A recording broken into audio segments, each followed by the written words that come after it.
Hello, social media friends. I'm Viridiana Marquez with DRB Media Communications Digital News, and Danny Barrera has the story.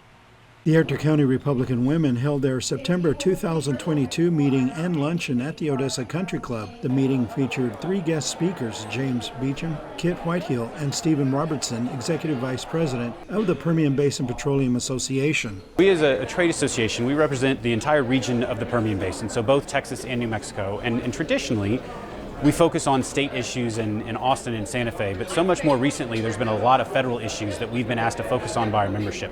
So whether it's proposals underneath the Environmental Protection Agency, possible listings under the Endangered Species Act through the U.S. Fish and Wildlife Service, canceled lease sales by the Department of the Interior, canceled permits for offshore transport. There's a lot of issues, a lot of things of concern that have to do with regulations that are being offered up that could really hamper operations out here in the Permian Basin.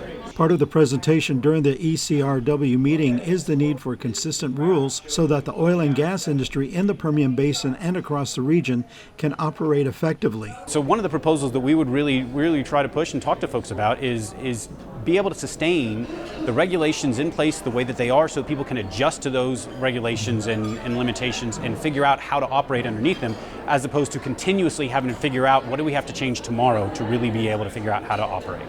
During the storm of 2021, electricity, generation, and delivery suffered greatly in the state of Texas when weather conditions changed dramatically and affected the growing population of Texas. The state of Texas adds over 1,000 people a day to its population. And they are not coming out here bringing electricity. They're not coming out here bringing water. They're not coming out bringing roads. They're coming out and using all of those resources. So even if they want to drive an electric vehicle, you've got to have some place to charge it. You've got to have the electrical transmission and distribution system in place to be able to deliver that electricity. And you've got to have the fuel source that's generating that growing demand for electricity. And so if that's going to continue to be the case, right now in the state of Texas, natural gas is still the main generator of electricity.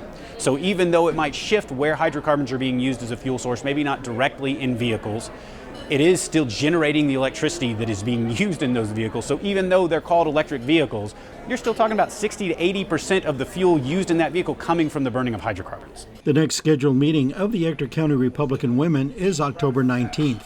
For DRB Media Communications Digital News, Danny Barrera. Thank you for following us on YouTube, Facebook, Instagram, Twitter, and also at DRB Media Communications Digital News.tv. For DRB Media Communications Digital News, Viridiana Marquez.